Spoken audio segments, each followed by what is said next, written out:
بسم اللہ الرحمن الرحیم. ڈیئر اسٹوڈنٹ، السلام علیکم. تنویر احمد اسپیک چینل کے ساتھ ایک اور ویڈیو اور ایک اور لیکچر کے ساتھ آپ کی خدمت میں حاضر ہے. اور جیسا کہ آپ جانتے ہیں کہ ہم نے کورس کوڈ 404 BA کا لیکچر کی سیریز کا آغاز کیا ہوا ہے اور آپ پہنچ چکے ہیں یونٹ 12 اور 13 پہ، جس میں ہم آج ایک اور لیکچر یونٹ 13 کا یعنی کہ امی افسانہ اس کا ریکارڈ کرنے کے لیے جا رہے ہیں. ایز یوزول اس سے پہلے کہ ہم لیکچر کا باقاعدہ آغاز کریں، تمام آنے والے اسٹوڈنٹ سے گزارش ہے کہ وہ اس چینل کو سبسکرائب کریں اور اپنے ساتھیوں کو شیئر کریں تاکہ وہ بھی اس سے مستفید کریں، اور بیل آئیکن کو لازمی اس کو کلک کیجیے گا تاکہ تمام نوٹیفیکیشن آپ کی ای میل آئی ڈی پہ پہنچ سکیں. اس سے پہلے 9054 اینڈ 9002 کے بھی ریکارڈڈ ہیں. اس کے علاوہ موٹیویشنل پوئٹری، کوئٹس اور جو مشہور شاعر حضرات ہیں ان کی پوئٹری کی اسٹیٹس کے لیے ویڈیوز بھی اپلوڈ یہاں پہ کی جا رہی ہیں. آنے والے دنوں میں انشاءاللہ تعالی موٹیویشن اسپیک کی اور بہت ساری ایسی چیزیں یہاں پہ اپلوڈ کی جائیں گی جو آپ کے لیے فائدہ مند ثابت ہوں گی. تو آج جو لیکچر ہے یونٹ 13 امی، اور یہ ایک افسانہ ہے اشفاق احمد کا، اس کو ہم ڈسکس کرنے کے لیے جا رہے ہیں. تو ڈسکس تقریباً کرنے کے لیے یونٹ کا تعارف، اس کا مقاصد کہ آپ اس کو پڑھنے کے بعد افسانہ امی پڑھیں گے اور اس کے مقاصد کیا ہیں آپ اس قابل ہو سکیں گے. اردو افسانہ نگار اشفاق احمد کے حالات زندگی اور فن پر بات ہوگی. اس کے علاوہ اس کے تمام پہلوؤں کو سمجھا جائے گا یعنی کہ افسانے کے. اس کے علاوہ افسانہ زندگی کے بیان کردہ حقائق کو جان سکیں گے اور اس کی بصیرت حاصل کر سکیں گے.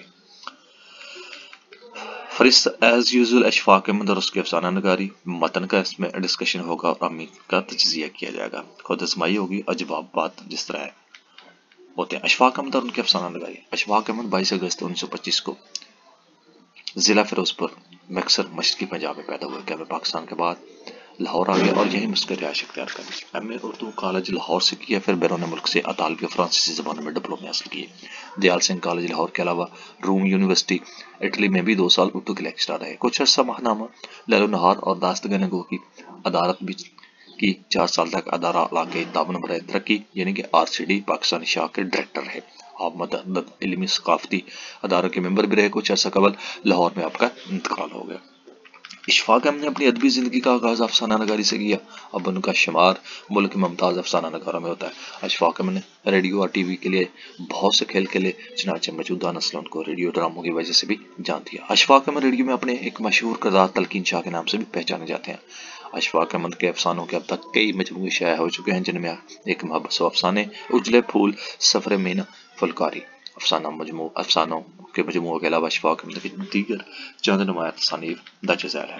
ڈالی کے تلے، ودا جنگ، مہمان بہادر، چنگیز خان کا سنہری شاہین، کھٹیے بٹیے، سفر در سفر، ایک محبت اور ڈرامے عذابیہ. اشفاق احمد نے اپنے افسانوں میں زیادہ تر 2 موضوعات پر قلم اٹھایا: معاشرتی زندگی کے مسائل، محبت کے جذبات کی تصویر کشی. اب آئیے ان موضوعات کی کس قدر تفصیل سے بات کرتے ہیں. اشفاق احمد کے افسانوں میں زیادہ تر معاشرتی زندگی کے مسائل کا ذکر ملتا ہے. ہمارے معاشرے میں جس طرح سے اخلاقی اقدار کا پامال کیا جاتا ہے، اشفاق احمد نے افسانوں کا موضوع بنا کر ان اخلاقی پامالی کی طرف توجہ دلائی ہے. اپنے افسانوں میں ان کے اخلاقی مسائل اس انداز میں پیش کیے ہیں، مثلا ذہانت، خلوص، سچائی وغیرہ کو موجودہ دور کی اقدار، مثلا دولت، عہدہ اور رسم و نسب وغیرہ کے مقابلے ہر طرح سے اس کو ثابت کیا ہے. اشفاق احمد نے اپنے اکثر بیشتری افسانوں مثلا اجلے پھول، شب خون، امی وغیرہ میں زندگی کے مسائل کا روح یعنی باطن کی آنکھ سے دیکھنے کی کوشش کی ہے. یہاں روح سے مراد وہی اخلاقی اقدار ہیں جنہیں شرافت، سچائی اور خلوص وغیرہ کا نام دیا جا گیا ہے. نیکی اور خیر کی مدد سے وہ زندگی کے مسائل پر غلبہ حاصل کرنے کی بھی کوشش کرتے ہیں. محبت کے جذبات کو اشفاق احمد نے اس طرح پیش کیا ہے کہ اس میں انفرادیت نظر آتی ہے. جذبات محبت کا اظہار تو سجادہ یادن، نیاز فتح پوری، مجنو گرگ پوری اور دیگر افسانہ نگاروں کی تحریروں میں بھی ملتا ہے، لیکن ان سب کے ہم محبت کے جذبے کو ماورائے انداز میں بیان کیا گیا ہے. رومانی نقطہ نظر کے سبب ان جذبات کا تعلق دنیا کی خیال سے ہے اور حقیقت کی دنیا سے بہت کم. اشفاق احمد کے ہاں یہ جذبہ ہماری اپنی دنیا سے تعلق رکھتا ہے اور ارد گرد کی فضا سے جنم لیتا ہے. احساس ہو جذبات کی پیشکش کا یہی اندازہ نہیں دوسرے افسانہ نگاروں سے ممتاز بناتا ہے. اس کے ساتھ ساتھ اشفاق احمد نے اپنے افسانوں میں محبت کی جذبات کو اس انداز سے پیش کیا ہے کہ محبت ان کے ہاں ایک تعمیری جذبے اور مثبت قوت کی شکل اختیار کرتی نظر آتی ہے. افسانہ نگار نے حسن، نیکی اور خیر کے ساتھ ساتھ محبت کو بھی تجسیم کرنے کی کوشش کی ہے۔ وہ ان اقدار کو جسم عطا کرنے کی کوشش اس لیے بھی کرتے ہیں کہ ایک تو قاری کے ذہن میں ان کا دیر پا اثر قائم رہے، اور دوسری اس لیے کہ یہ پڑھنے والے کو زندگی سے پیار کرنے کی ترغیب بھی دیتی ہے۔ اشفاق امن محبت کے ضمن میں کسی خاص ماحول کو موضوع بنانے کی بجائے گھریلو زندگی اور اس سے متعلق افراد کی باہمی محبت کو اپنے افسانوں کا موضوع بنایا ہے۔ چنانچہ ماں باپ، بہن بھائی اور آقا و غلام کی محبت کے مؤثر نمونے ان کے بہت سے افسانوں میں دیکھے جا سکتے ہیں۔ ان کے افسانے گڈریا، تلاش، سنگدل، بابا، پتاشے اور امی وغیرہ محبت کے مذکورہ والا جذبے کے تحت لکھے گئے ہیں۔ اب آئیے ہم اشفاق احمد کے افسانے کا مطالعہ کرتے ہیں۔ یہ افسانوں کے مجموعے 100 محبت افسانے سے لیا گیا ہے۔ تو ڈیئر اسٹوڈنٹ، افسانہ امی کو میں شارٹ کٹ اس کا تجزیہ پیش کرنے کے لیے شارٹ کٹ انداز میں، کیونکہ اگر اس کو ڈیٹیل میں پڑھوں تو لیکچر بہت لینتھی ہو جاتا ہے، اس لیے میں اس کا ڈائریکٹ ہی تجزیہ اور اس کی A to Z تمام چیزیں ڈسکس کرنے کے لیے یہاں سٹارٹ کرنے لگا ہوں، تاکہ آپ 10 سے 15 منٹ میں پورے کے پورے یونٹ کا تجزیہ سن کر اس سے اندازہ کر سکیں۔ عزیز طلبہ، آپ یہ افسانہ پڑھ چکے ہیں۔ افسانہ کا تجزیہ کرنے سے پہلے اس افسانے کو کہانی مختصر الفاظ میں آپ کے سامنے بیان کرتے ہیں۔ یہ افسانہ تقسیم سے پہلے اور بعد کے دونوں حالات پر مشتمل ہے۔ کہانی یوں ہے کہ تقسیم سے پہلے مسعود جسمی باپ کی موت کے بعد اپنی سگی ماں کی محبت سے محروم ہو جاتا ہے، کیونکہ سعودی کی ماں نے اس کی تعلیم کے لیے کسی دور کے رشتہ دار سے شادی کر لی تھی۔ کنجوس سوتیلا باپ اس کو اسکول کے فیس کے پیسے بھی دینے میں پسا کرتا ہے۔ گلونار جو سعودی کا کلاس فیلو ہے، وہ اسے اپنے گھر لے جاتا ہے، جہاں امی گلریز کی ماں ہے اور بیبا بھی جلد ہی اس بات کا اندازہ لگا لیتی ہے کہ سعودی کو ماں کی محبت سے محروم ہے۔ وہ سعودی کی ماں کو ماں کی محبت دیتی ہے۔ اس دوران تقسیم کے سبب وہ 3 سال کے لیے ایک دوسرے سے بچھڑ جاتے ہیں۔ چنانچہ امی گلریز کی ماں کی ملاقات بازار میں سعودی سے ہو جاتی ہے۔ امی بتاتی ہے کہ اس کا دوست گلریز انجینئر کی تعلیم کے حاصل کرنے کے بلایا جا چکا ہے۔ اسی وقت سعودی بھی گلریز کی ماں کو امی کہنے لگتا ہے۔ امی سعودی کو اپنے گھر آنے کی دعوت دیتی ہے اور اسے ماں کا پیار دیتی ہے، مگر سعودی اپنے اصلی کار کی ناسودگی اور حقیقی ماں کی محبت سے محرومی کی وجہ سے بری صحبت میں پڑ چکا ہے، اور اس نے جو کھیلنا شروع کر دی ہے جوئے بازی کی اسی لت کی وجہ سے سعودی اس پارسل کو بھی بیچ دیتا ہے جو امی کے ہاتھ سے گلریز کو بھجوانا چاہتی ہے۔ وہ اپنے دوست کو پارسل نہیں بھیجتا، مگر امی سے جھوٹ بولتا کہ اس نے پارسل بیچ دیا۔ ایک دن سعودی گلریز کا وہ خط پڑھتا ہے جس میں اس نے امی سے 2000 روپے مانگے۔ امی کے پاس اتنے پیسے نہیں کہ ایک دن سعودی گلریز کا وہ خط پڑتا ہے جس میں اس نے امی سے 2000 مانگے۔ امی کے پاس اتنے پیسے نہیں، اور سعودی اپنی آنکھوں سے دیکھتا ہے کہ اس غرض کے لیے امی اپنا تمام زیور بیچ کے لیے اپنے پس میں ڈالتی ہے۔ سعودی امی کے بکس سے 50 روپے چوری کرتا ہے، 150 روپے والے جھوٹ بول کر اپنے دفتر کے سپرنٹینڈنٹ کے حاصل سے کرتا ہے، اور پھر ان پیسوں سے جوا کرتا ہے۔ اس دن سعودی جو ہے جوئے میں 1800 روپے جیت لیتا ہے، اور اسے بھی مزید 200 روپے چاہیے تاکہ وہ خود پورے 2000 امی کو دے سکے۔ وہ اسی سوچ میں جا رہا تھا کہ راستے میں اسے وہی شخص ملتا ہے جس سے سعودی نے روپے جیتے تھے۔ وہ شخص سعودی کو چھٹا گھوم کر ہلاک کر دیتا ہے۔ آخری وقت جو اس کی منہ سے امی کی آواز نکلتی ہے۔ آئیے کردار کا پلاٹ، زبان و بیان کے متعلق بھی تھوڑا سا تجزیہ کرتے ہیں۔ اس افسانے کا مرکزی خیال کوئی آدمی مکمل طور پر برا نہیں ہوتا، اس کی شخصیت کا ایک پہلو ضرور قابل تعریف ہوتا ہے۔ اس افسانے میں مرکزی کردار مسعود یعنی کہ سعودی چوری، جھوٹ، جوئے بازی اور آوارہ گردی جیسی برائیوں کا شکار ہے۔ وہ زندہ رہنے کے لیے ان تمام برائیوں میں مبتلا ہے، جس سے ایک اچھے انسان سے بھی اکثر اوقات اس کی بڑی قسم قربانی کی توقع کی جا سکتی ہے، مگر ہمارے معاشرے میں ایسے کردار موجود ہیں۔ کہتے ہیں کہ کھوٹا سکہ اور نکھٹو بیٹا ہمیشہ وقت پر کماتے ہیں۔ یہ مثل یہاں سچ ثابت ہوتی ہے، اور ہمیں پتہ چلتا ہے کہ انسان خواہ وہ کتنا ہی برا کیوں نہ ہو، اس میں کوئی نہ کوئی بھلائی کا پہلو ضرور ہوتا ہے، اور بے حیثیت انسان ہر کوئی قابل عزت ہے۔ مسعود کے کردار میں اپنے دوست اور امی کے لیے محبت کا جذبہ موجود ہوتا ہے۔ اس کا اظہار اس کی موت کے بعد ہوتا ہے۔ وہ محبت کے لیے اپنی جان کی قربانی دیتا ہے، اور شاید محبت کے لیے اس سے بڑی قربانی اور کوئی نہیں ہو سکتی ہے۔ افسانے کا پلاٹ، افسانے کا کردار یعنی مسعود یعنی سعودی کے گرد گھومتا ہے۔ اس مرکزی کردار میں رنگ بننے کے لیے اور پوری طرح فوکس میں لانے کے لیے کئی اور کردار مثلا سعودی کا سوتیلا باپ، دیدی، گلریز اور لالو وغیرہ اپنی بھرپور جھلک دکھانے کے بعد منظر عام سے ہٹ جاتے ہیں۔ اس افسانے کے تمام کردار ہمارے روزمرہ کی زندگی سے تعلق رکھتے ہیں۔ کم و بیش تمام کردار میں یہ دو اوصاف ہیں۔ کردار زندگی کے جس طبقے اور حیثیت کے ہیں وہ اسی زبان میں گفتگو کرتے ہیں۔